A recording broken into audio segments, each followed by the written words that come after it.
that something has arrived in England. A shooting star. Do you think it could be from Mars?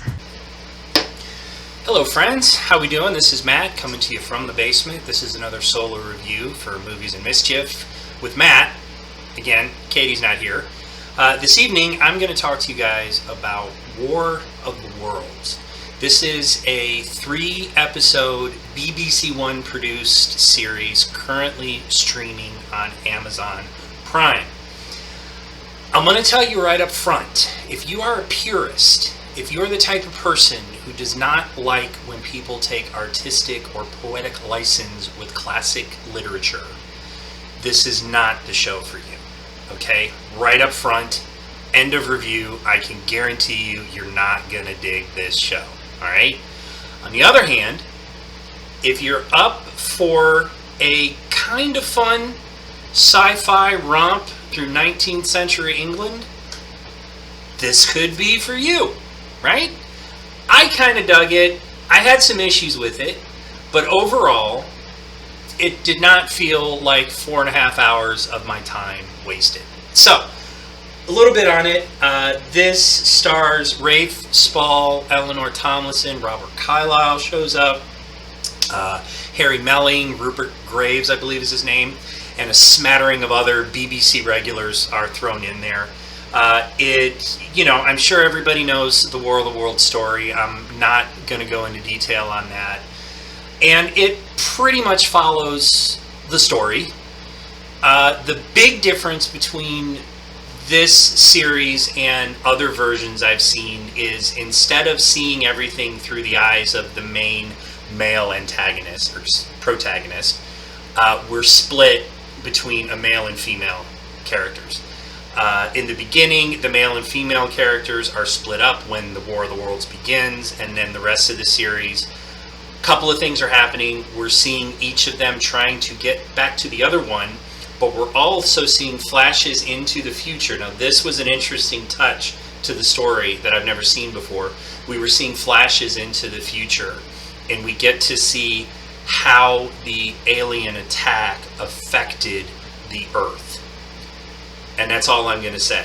Because like I said, this was an interesting tweak to the story that I've never experienced in any of the adaptations that I've seen. So I liked that. The acting was fine. I mean, it wasn't really anything to get excited about. It was just about what you would expect for a show like this. I will say that the pacing of it felt a little slow at times, especially when there was no alien stuff going on. It would get really slow and very dialogue heavy, and the dialogue was not all that great.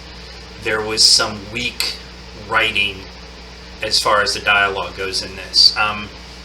The other thing that I thought was very interesting was the whole thing had this very weird Doctor Who episode feel to it. I honestly kept waiting for Tom Baker or David Tennant to show up and save the humans from the alien threat. It was really weird, and the reason I say that is because there's a couple of times when the action or the threat to the human characters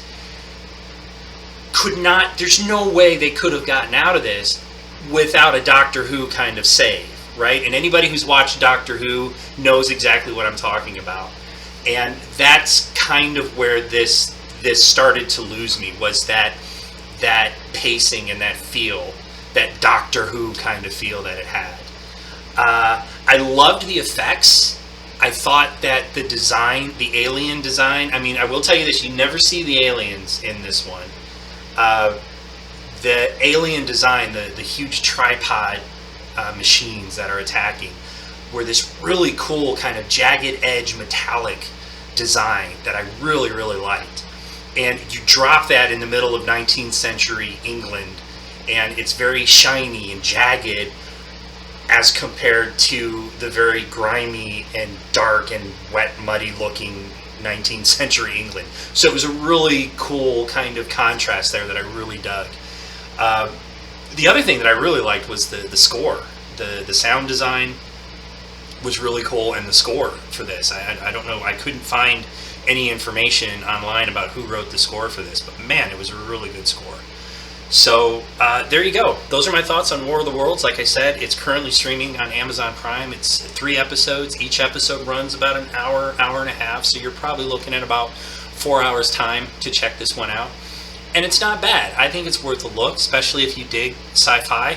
I think this is one that you might get a kick out of. So that's all. Thank you for watching. Please be sure you click the bell, click subscribe, comment. Let me know if there's anything out there you would like to get my opinion on. I love to watch movies or TV shows. There you go. Alright guys, I'll see everybody later. Bye.